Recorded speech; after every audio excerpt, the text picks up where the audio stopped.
WNEP salutes the Boy and Girl Scouts as they sing Holiday Cheer. Proud to serve Northeastern and Central Pennsylvania, this is WNEP 16, the news station.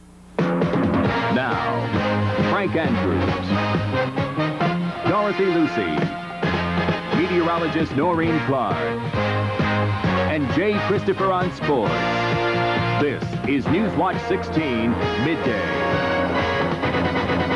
Good afternoon, everyone. This is Newswatch 16 Midday for Friday. It's the 23rd of December. I'm Frank Andrews. And I'm Dorothy Lucey. Are you driving home for the holidays? Well, why not just ride your bicycle or maybe a reindeer? You might just get there faster if this year's seasonal traffic jams are as bad as usual.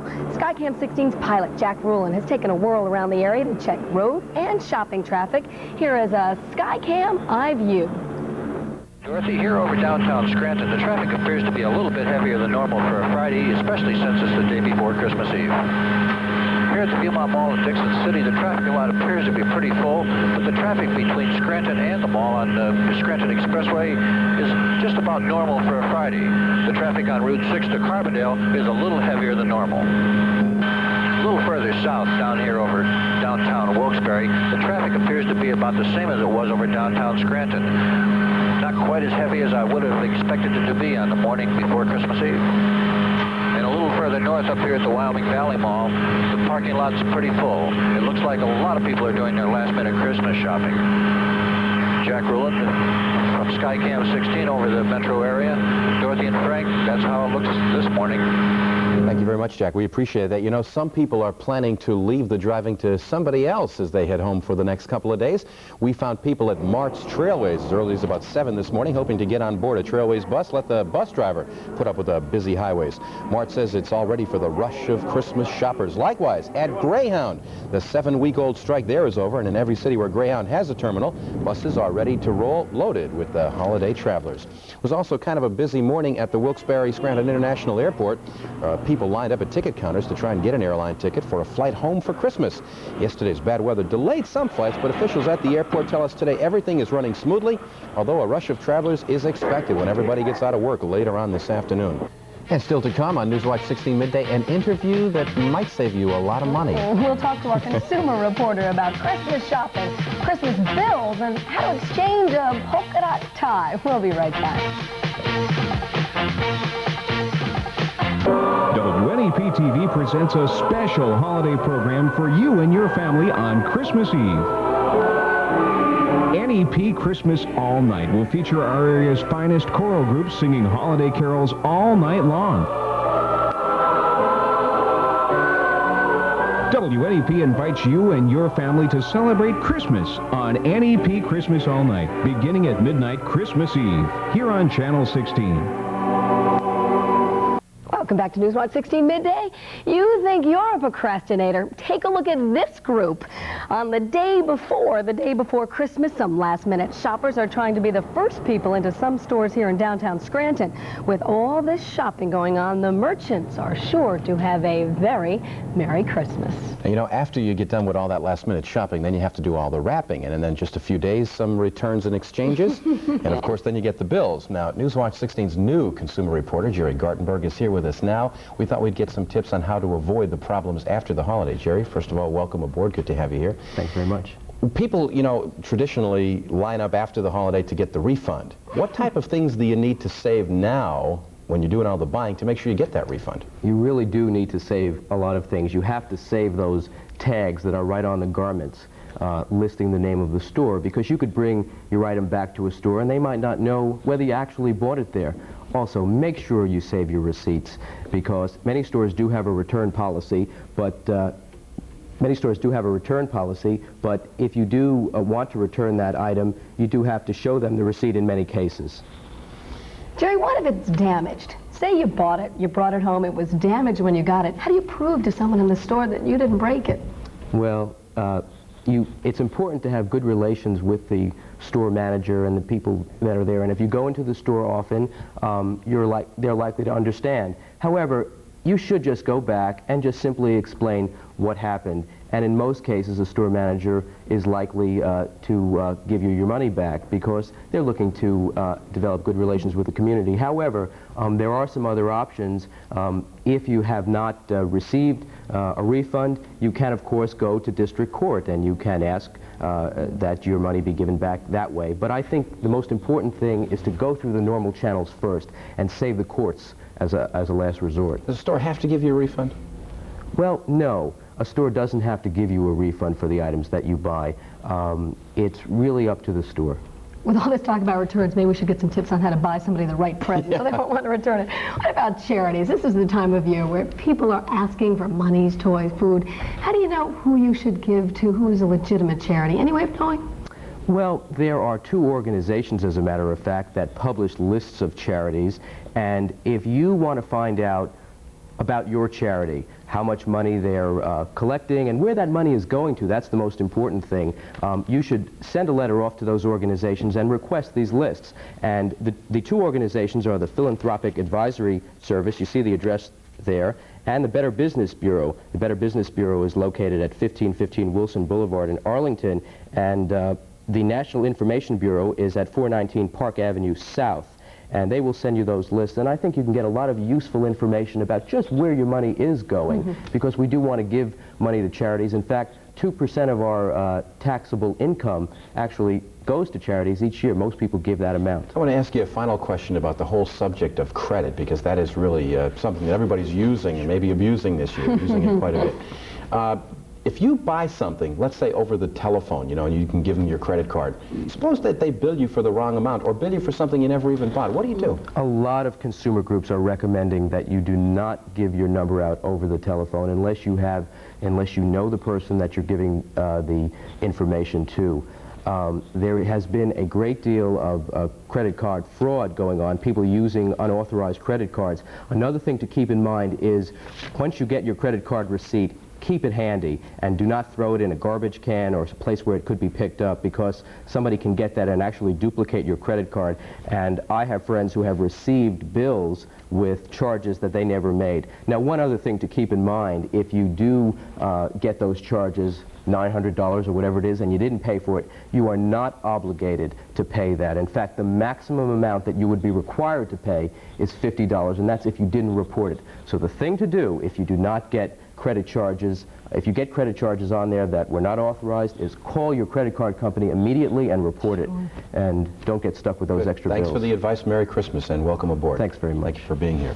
And Newswatch 16 Midday continues in a moment with a complete holiday weather forecast. And I might have to put the woolies on Rudolph. It's going to get cold out there. Pretty cold. Newswatch 16 Midday. We'll be right back.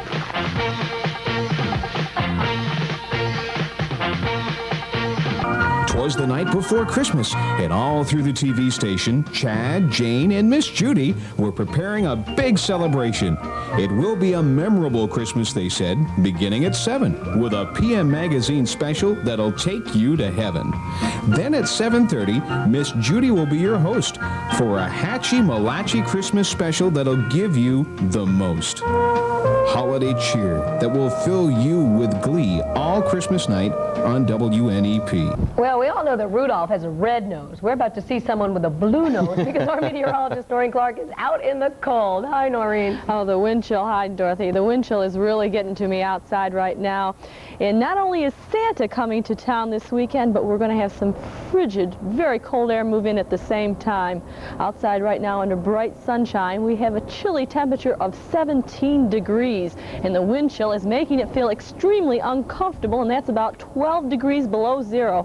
Humidity in our area is about 60%. The winds are out of the southwest at about 16 miles per hour, and they're gusting at times to even stronger, and that barometric pressure is beginning to fall. In the satellite picture, we have some very cold winds filtering in. It's bringing in much colder air over the state, westerly winds today, and it's extremely cold. This is only the beginning of cold air moving into the state. It's going to get much worse as we head into the weekend. This morning, temperatures were in the teens over much of eastern Pennsylvania. They were in the single digits in the western portion of the state, and if you go out into the Ohio Valley, central Ohio was near 0 degrees, and even further west, it's much colder. We're going to have some Arctic air sweep down from Canada Canada, and it's going to flow over the state over the weekend, making it extremely frigid. Out to the west, well, it looks mainly dry for the weekend, except there is some moisture heading into the Ohio Valley right now. This is going to move very rapidly across the state tonight, and it gives us a chance for some light snow or snow flurries tonight. And this is our best chance for a white Christmas. It doesn't look real good, but we're hoping we get a little bit of a dusting or up to an inch possible.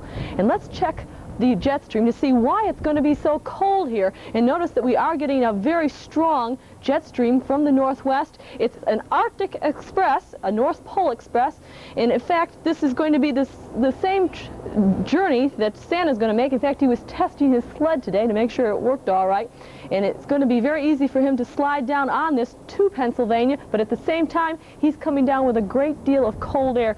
Santa may be able to handle it, but the rest of us won't, and Rudolph, well, we hope he dresses warm. And in the western portion of the country, you'll notice that the weather is going to be bad as storms head into the west coast. And for our weather today, we're looking for sunshine, partly sunny skies, a good deal of wind, and patchy ice is still on the roadways. High temperatures this afternoon will remain in the teens, near 20 degrees. In Whites Valley, we're looking for 17 degrees for a high. Yatesville, 19 degrees. Stroudsburg, 21. Trevorton, 21. And Thaxton, 18 degrees. Those winds are extremely chilly. They're out of the west at 15 miles per hour. In the Health Watch today, with below normal temperatures, you'll notice that it's only average, the resistance to aches and pains and your mood. In fact, you may not be able to handle the wind chill very well. I'm not liking it myself. And in the forecast, we're looking for partly sunny skies and cold winds this afternoon. Temperatures will be in the teens generally over most of the area, near 20 degrees in other locations to the south. Light snow and snow flurries for tonight, accumulating a dusting or up to an inch possible. It's going to be extremely cold by tomorrow morning with temperatures in the single digits. Tomorrow looks like a bitter cold day with mainly cloudy skies and a few snow flurries. The high temperature only near 12 degrees. On Christmas Day, some sunshine and very chilly temperatures, and Monday looks like it's going to be continued cold. So right now it looks like endless cold weather for the Christmas holiday season, and I'm wishing you one of the best, Dorothy and Frank. And the very same to you. Thank you very much, Noreen. And coming up next on Newswatch 16 midday, the Sports Watch. Tim Karlson is in for Jay Christopher. wnep-tv presents a college football doubleheader. On Monday, the day after Christmas at 8 o'clock, the Penn State Nittany Lions will take on the Washington Huskies live from Honolulu, Hawaii in the Aloha Bowl. Then Thursday, December 29th at 8 o'clock, the Fighting Irish of Notre Dame will battle it out with the Boston College Eagles in the Liberty Bowl. It's college football at its best. The Aloha Bowl and the Liberty Bowl, both live right here on WNEP-TV 16. Welcome back. Jay had the week off. How did Jay get Christmas week off? I know, but he got a lot of Christmas Speak to Santa Claus about that. Tim Karlson did. Hi, Tim. Hi, Dorothy. Remember, Penn State and Washington in the Aloha Bowl. We'll have it here on 16 Monday at 8 o'clock. A couple of more awards announced by the Associated Press. The NFL Offensive Player of the Year. You guessed it, Joe Theismann, quarterback for the Washington Redskins. Theismann won MVP honors earlier this week. And Miami Dolphins defensive end Doug Betters named Defensive Player of the Year. A big sting for one of Don Shula's killer bees. Just in case you didn't hear, the Pittsburgh Pirates signed ace reliever Kent Tekulve yesterday. He'll be a Buck for 4 more years. And he got a bundle to sign, several million. And today's the day. Goose Gossage is expected to announce his choice among Pittsburgh, Atlanta, and San Diego, the teams bidding for the former Yankees bullpen star. Well, the weather is certainly right for those of you into skiing, so let's take a look at it now on the ski report. First of all, Big Boulder Lake Harmony, 7 slopes, 4 lifts operating, a 12 to 18-inch base, a granular surface. At Camelback and Tannersville, 6 slopes, 3 lifts going, 18 to 36-inch base, a granular surface. At Elk Mountain in Uniondale, 6 slopes, 3 lifts, 10 to 24-inch base, granular surface. Checking it out at Jack Frost in Whitehaven, 10 slopes, 6 lifts, 12 to 30-inch base, granular and natural powder surface. Shawnee on the Delaware, 11 slopes, 4 lifts, 10 to 30-inch base, a granular surface. At Tanglewood in Lake Wallenpaupack, 3 slopes, 3 lifts, 6 to 40-inch base, granular surface. At Mastope and Lackawaxen, 3 slopes, 2 lifts, 12 to 32-inch base. And at Tussey and State College, 12 to 32-inch base, 4-inch ground surface. Don't forget, Penn State Year in Review at 4 o'clock today. Joe's Own here at 6 o'clock. Have a very happy holiday. We'll see you over the weekend. Well, it may not have been a year like last year, but I think it was pretty exciting anyway for Penn State. It sure was, and hopefully they're going to do well against Washington in that bowl game. I hope so, too. I think we'll have it here. Thank you, and Merry Christmas Same to to you. Good Thanks being a lot. with you this week. You know, there are a lot of people who make Newswatch 16 midday work, lots of people behind the scenes. When we come back, we'd like to invite some of that out here with us so that our family can say Merry Christmas to your family. And we will be right back with a WNEP 16 midday Christmas card.